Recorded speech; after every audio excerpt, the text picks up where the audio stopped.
কোথাও গেলে আমার সব থেকে বেশি চিন্তা থাকে আমার গাছগুলোর কি হবে।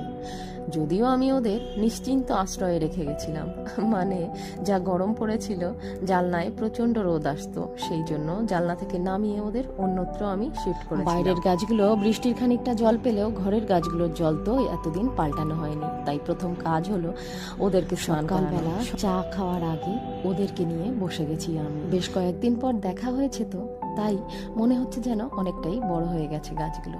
না না, সত্যি বড় হয়ে গেছে, আর শিকড়ও গজিয়ে গেছে। মনে হয় খুব তাড়াতাড়ি এদেরকে মাটিতে দিতে হবে। তোমরাও আমার সাথে পর্দার আড়াল থেকে লুকিয়ে লুকিয়ে দেখো, গিনি আমাকে সারপ্রাইজ দেওয়ার জন্য বিছানায় চাদর পাচ্ছে। ও মাঝের মধ্যে এভাবে ঘর গুছিয়ে আমাকে না সারপ্রাইজ দেয়। বাচ্চারা একটু একটু কাজ করা ভালো, না হলে মায়ের কষ্ট বোঝে না। যখন কোনো জায়গা থেকে ঘুরে আসি না, তখন কয়েকদিন লেগে যায় একটু গোছগাছ করে নিতে। দিদি এই পাঁপড়গুলো বেনারস থেকে এনেছিল, জানো তো বেনারসে খুব ভালো পাঁপড় পাওয়া যায়। আর বেনারসে আরও একটা জিনিস পাওয়া যায়, সেটা হচ্ছে দুধের প্রোডাক্টগুলো ওখানে খুব ভালো পাওয়া যায়। তাই আমি দিদিকে বলেছিলাম আমার জন্য অবশ্যই প্যারাটা আনবি। ওখানে গিয়ে শাড়ি কিনে বোকা হও আর না হও, কিন্তু প্যারা আর পাঁপড় কিনে অবশ্যই জিতে আসবে যদি কেউ বেনারস ঘুরতে যাও। দিদি এনেছে মশলা পাঁপড় আর আলুর পাঁপড়। এই পাঁপড়গুলো গিনির জন্য।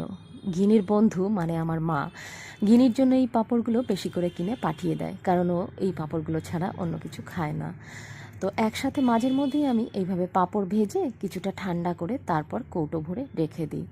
কি হয়, যেদিন আমি নিরামিষ রান্না করি সেদিন যদি ডালের সাথে একটু পাঁপড় হয় তাহলে খেতে খুব ভালো লাগে। তাই আমি মাঝের মধ্যে এরকম পাঁপড় ভেজে রেখে দিই কৌটোর মধ্যে করে। আর এই দেখো, গিনি পাঁপড় ভাজার গন্ধ পেয়ে রান্নাঘর অবধি ছুটে এসছে।